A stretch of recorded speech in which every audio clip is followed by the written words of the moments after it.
Part 9 में आपने सुना था एसपी साहिल रंजना का लव गार्डन में इंतज़ार कर रहा था, पर रंजना उससे मिलने नहीं आई थी।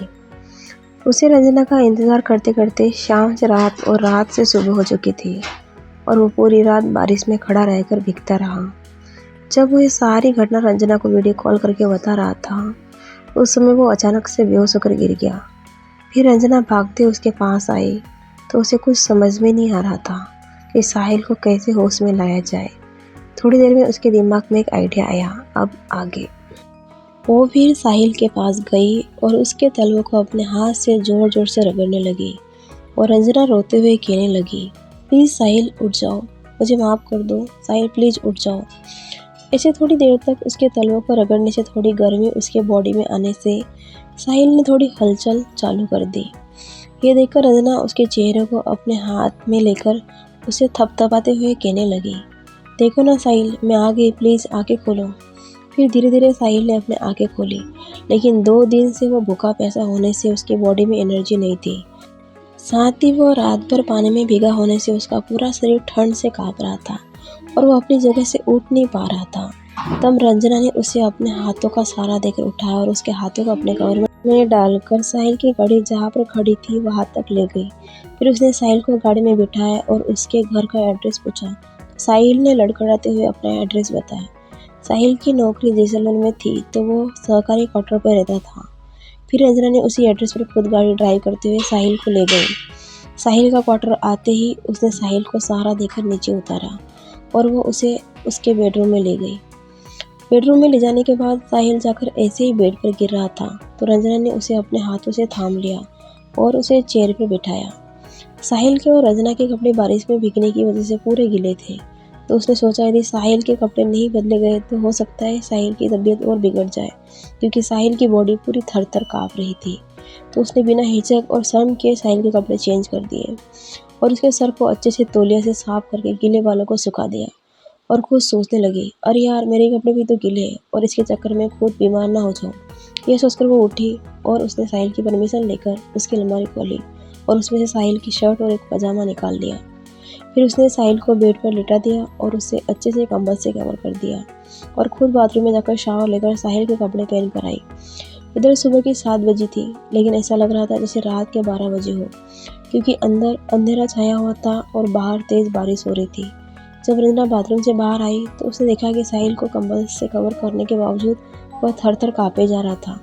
तो रंजना सीधे साहिल के किचन में गई और साहिल के लिए गर्मा गर्म दूध का काढ़ा बनाकर लाई और उसने उस काढ़े को साहिल को पिलाया, जिससे साहिल को थोड़ी राहत मिली, लेकिन अभी तक उसके बॉडी का कंपन बंद नहीं हुआ था। फिर वह साहिल के पास गई और उसके सर को प्यार से हिलाकर बोली, साहिल मैं तुम्हें कुछ नहीं होने दूंगी। ये कहकर वो जैसे ही बेड पर से उतर रही थी कि साहिल ने उसका हाथ पकड़ लिया और आंखों से इशारा करते हुए सवाल करने लगा कि कहाँ जा रहे हो। तब मनीषा ने कहा कि वो उसके लिए दवाई लेने जा रही है।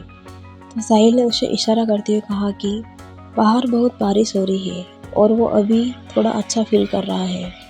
फिर रंजना गुस्सा करती हुई बोली, पता है मुझे तुम्हारी कितनी तबीयत अच्छी हुई है, तो अभी तक तुम्हारी बॉडी थर थर काँप रही है और दवाई नहीं लाऊंगी तो तुम ठीक कैसे होंगे। तब साहिल मनीषा के हाथ को खींचकर अपने होठों के नज़दीक लाकर कहने लगा, I need you Ranjana, please I need you very much today. तब रंजना उसकी तरफ आश्चर्य से देखने लगी और बोली, साहिल तुम ये क्या कह रहे हो, ये सब गलत है और वो अभी शादी से पहले। ना बाबा ना, करके वो जाने लगी।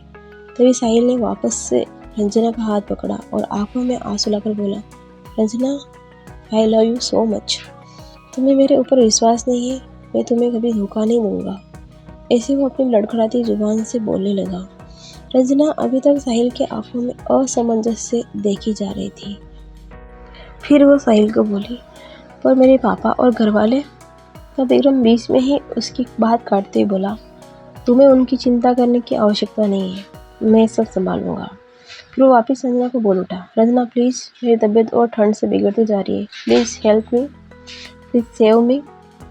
ऐसे कहती ही रंजना ने अपने मन में अपने आप को कहने लगी, सारे बाबू सा, सारी मामा सा, कहकर वह साहिल की तरफ बढ़ी और साहिल के कंबल के अंदर घुस गई और साहिल के ऊपर जाकर उसके सीने से लगकर लेटी रही। थोड़ी देर में उसने महसूस किया कि साहिल के हाथ उसके कमर के ऊपर आ चुके थे। साहिल के हाथ उसके कमर के ऊपर महसूस होते हुए एकदम से शियर गई और साहिल के सीने में अपना सर छुपाकर धीरे से बोली, I love you Sahil so much, पर मुझे प्लीज़ धोखा मत देना, मैं तुम्हारा धोखा देना कभी सह नहीं पाऊंगी। तो साहिल ने भी ना में गर्दन हिलाकर उसको जवाब दिया। साहिल ने रंजना के कमर से हाथ डालकर रंजना ने जो साहिल का बटन वाला शर्ट पहन रखा था उसके बटन खोल दिए और पूरे शर्ट को उसके बॉडी से हटा दिया। ये देखकर साहिल के ऐसे करते ही रंजना की धड़कनें तेज हो गई और वह बेकाबू हुए जा रही थी। इधर साहिल की भी हालत ये थी कि उसको भी किसी भी चीज़ का भान नहीं था, वो उसमें खोए जा रहा था। ऐसा लग रहा था मानो वो बरसों से प्यासा हो। साहिल रंजना के ऊपर आकर उसके होठों के पास जाकर उसको इंटेंस किस करना चालू किया। रंजना भी उसके किस का बराबर रिस्पॉन्स देती जा रही थी। साहिल धीरे धीरे उसके गर्दन को छूके उसके पूरे बॉडी के पार्ट्स की तरफ मुड़ा और ऐसे ही वो दोनों एक दूसरे के प्यार के आगोश में खो गए। इधर सुबह से शाम हो गई लेकिन ये दोनों इस बात से अनजान अपने प्यार में डूबे हुए थे।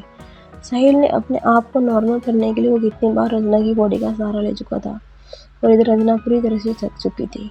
इतने में ही रंजना के मोबाइल पर उसकी माँ का कॉल आया। तब रंजना को माँ का कॉल देखकर उसे डर लगने लगा और उसने फटाक से कॉल रिसीव किया। उधर से माँ चिंता भरे स्वर में बोले, रंजू कहाँ हो तुम, शाम के 8 बज चुकी है और तुम अभी तक घर पर नहीं आई।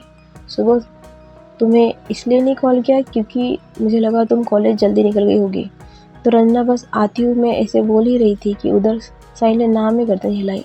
तब रंजना कुछ बहाना बनाती हुई बोली, वो मासा आज हम अपनी सहेली के यहाँ आए हैं और आज हमारा मन नहीं है उनके घर से आने का, तो हम सुबह आएंगे। ऐसे वो अपनी माँ को बहलाते हुए कहने लगी। तो माँ ने भी अपनी बेटी की ऐसी प्यारी और मासूमियत भरी आवाज़ सुनकर वो भी मान गई।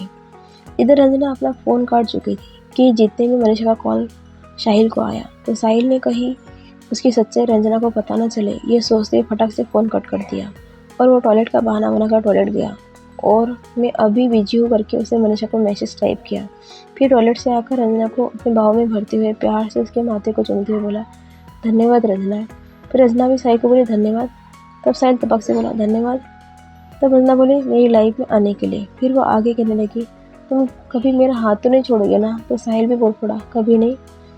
फिर साहिल अपने मन में सोचते हुए बोला, रंजना तुम मेरा पहला प्यार हो और पहले प्यार को कभी भुलाया नहीं जाता। कुछ तुम्हारी जो हिंसक प्रवृत्ति है मुझे उसे सुधारना है और बाकी तुम में कोई कमी नहीं है, एकदम फिट हो। वैसे सोच ही रहा था कि रंजना बोली, क्या हुआ साहिल, क्या सोच रहे हो।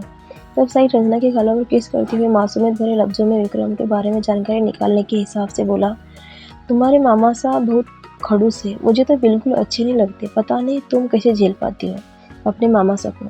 पूरे दिन अपना रोब घर वालों पर झाड़ते रहते हैं और दूसरों को अपने पैरों की जूती समझते हैं। ये बात कहने के पहले विक्रम ने चुपके से अपने मोबाइल की रिकॉर्डिंग ऑन की थी और रंजना इस बात से बिल्कुल अनजान थी।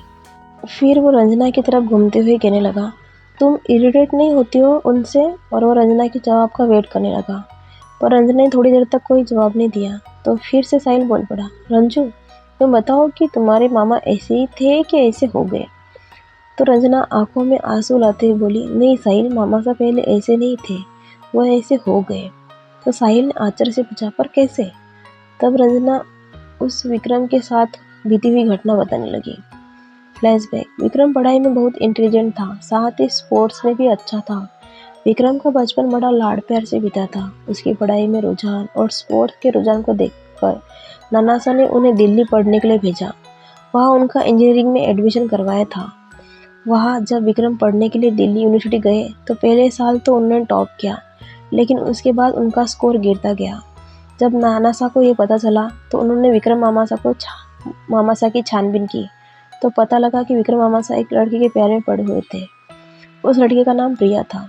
इनका कॉलेज बंक करके उस लड़के के साथ घूमना फिरना, उसे महंगी महंगी चीज़ें दिलाना, ये सब काम चल रहा था। फिर नाना सा ने मामा सा को डांट लगाई तो नाना सा को पता लगा वो प्रिया नाम की लड़की थी। उसका विक्रम मामा से संबंध बहुत आगे बढ़ चुके थे पर विक्रम के घर वाले उस लड़की को अपनाने के लिए तैयार नहीं थे और विक्रम उस लड़की को छोड़ने के लिए तैयार नहीं था। वो शादी करेगा तो प्रिया से ही करेगा, ये रट लगाए बैठे थे। फिर घर वाले मान गए थे। फिर प्रिया को ब्याह करके लाया गया था। प्रिया मेट्रो सिटी में रहने वाली लड़की थी। उसकी आधुनिक जीवन शैली थी। प्रिया हमेशा हमारे कल्चर का, हमारे रिवाज का मजाक बनाती थी। हमारे घर की औरतें सब लहंगा साड़ी पहनती तो वो उन पर हंसती। उसे घूंघट निकालना नहीं पसंद था। प्रिया घर में छोटे छोटे कपड़े पहन कर घूमती। ये सब किसी को भी पसंद नहीं था। नाना सा इन बातों के लिए विक्रम मामा से को कहते भी थे कि तुम अपनी लुगाई को थोड़ा संभालो और संस्कार सिखाओ। जब विक्रम मामा सा प्रिया को समझाने जाते तो प्रिया उलट उन पर ही गुस्सा करती। और ऊपर से प्रिया का दिन के 11 बजे तक उठना, दिन भर मोबाइल या टीवी के सामने बैठे रहना और घर की एक भी जिम्मेदारी नहीं संभालना। इतना कुछ होने के बावजूद सभी घर वाले विक्रम का प्यार समझकर और छोटी बच्ची समझकर माफ करते रहे। लेकिन दिन पर दिन उनकी मनमानियाँ बढ़ती जा रही थी और एक दिन उन्होंने तो हद ही पार कर ली और सबके सामने उन्होंने नानी सा की इंसल्ट कर ली। और ये बात विक्रम सह नहीं पाए और उन्होंने प्रिया को धक्का दे दिया। उनको नहीं पता था कि ये धक्का इतना जोर का लगेगा और प्रिया जाकर नीचे गिर गई, जिससे उसी समय उन्हें ब्लीडिंग चालू हुई। तब तो ये सब देखकर हैरान थे कि क्या हुआ करके। जब प्रिया को अस्पताल में भर्ती कराया तब पता चला था कि प्रिया प्रेग्नेंट थी और 3 महीने चढ़ चुके थे। तब विक्रम मामा को बहुत पश्चाताप हुआ। उन्हें प्रिया से माफी भी मांगी लेकिन प्रिया नहीं मानी और कहा कि विक्रम तुमने मेरे बच्चे की जान ली, तुम हत्यारे हो, करके वो विक्रम मामा को हमेशा के लिए छोड़कर चली गई। फिर विक्रम मामा इस दर्द को सह नहीं पा रहे थे तो नानी सा, नाना सा और सभी घर वालों की वजह से नॉर्मल होने लगे। फिर उन्होंने अपनी परेशानी से लड़ते हुए थोड़े समय के बाद घर की तरफ और अपने धंधे की तरफ ध्यान देना शुरू किया, पर साथ ही साथ उन्होंने अपनी भावनाओं को कठोर बना दिया। और उन्होंने सोच लिया कि यदि तुम किसी के साथ अच्छा ट्रीट करोगे तो वो उतना ही आपके सर पर चढ़ेगा और यदि आपको इस दुनिया में जीना है तो थोड़ा कठोर बनकर ही जीना होगा। जो नाना सा का पहले बिजनेस था उसको विक्रम मामा सा ने अपनी मेहनत से बढ़ा दिया। अब नाना सा का बिजनेस अच्छा चलने से उनके कॉम्पिटिटर्स भी बढ़ गए। विक्रम मामा सा बिजनेस में बिजी होने के बावजूद नाना सा कभी कभी विक्रम मामा सा को ही अपनी पुरानी यादों में खोया हुआ देखते थे, इसलिए उन्होंने विक्रम मामा सा की शादी करवा दी। हम उनकी शादी के लिए अपनी पसंदीदा लड़की चुने थे लेकिन नाना सा ने अपनी मर्जी से ही उस छोटे हुक्मरानी सा को उठा कर लिया है जिसे हम बिल्कुल पसंद नहीं करते। Flashback and. साहिल को तो यहाँ तक विक्रम के पास में क्या हुआ था ये पता चल गया, लेकिन उन्हें पॉइजन कौन दे रहा है और उनकी दिमाग की हालत ऐसे कैसे हुई और रंजना अपने मामा को ही क्यों मारना चाहती है ये जानना था। इसलिए साहिल कहने लगा, पर रंजू ये जो छोटे हुकुम सा है उनके ऐसी दिमागी हालत खराब कैसे हुई है? उन्हें नुकसान तो नहीं पहुंचाना चाहता है ना? रंजना एकदम से चमकती हुई बोली, नहीं नहीं, हमें इस बारे में कुछ भी नहीं पता, करके वो आगे कहने लगी, छोड़ दो ना साहिल, तुम्हें ये जानकर क्या करना है? तो साहिल भी कहीं रंजना को उसके प्लान के बारे में पता न चले, इसलिए वो भी रंजना को बहलाते हुए मजाकिया लहजे में बोल उठा, अरे अब मैं जिस घर से रिश्ता जोड़ने जा रहा हूँ उनके बारे में पता होना चाहिए ना। ऐसे साहिल के शब्द सुनकर रंजना शर्मा गई और वापस जाकर साहिल के सीने से लग गई। तब साहिल धीरे से दोबारा से हाथ उसके कमर में डालने वाला ही था कि रंजना बोल उठी, साहिल बस बस बहुत हो गया, अब तो तुम ठीक हो ना, और खाना भी खाना है, करके वह बेड पर से एकदम से उठकर फ्रेश होने चली गई। इधर साहिल भी उठकर थोड़ा सा अंगड़ाई लेकर चेहरे पर सार्कास्टिक स्माइल देकर अपने आप से कहने लगा, वाह साहिल, तुम तो शातिर निकले, एक तीर से दो दो निशान लगाए तूने, और रंजना तो तेरे जाल में फंसती ही जा रही है। ये कर पहले जो रंजना ने विक्रम के बारे में जो बातें बताई थी उसकी रिकॉर्डिंग मनीषा को भेज दी। उसके बाद उसने खाने का ऑर्डर दिया। क्या होगा आगे? जब रंजना को पता चल जाएगा कि साहिल जो भी उसके साथ कर रहा है वो प्यार नहीं बल्कि एक साजिश है, कैसा होगा मनीषा का रिएक्शन जब वो सुनेगी विक्रम के पास्ट की स्टोरी? जानने के लिए इस कहानी का पार्ट जरा देख लीजिए। धन्यवाद।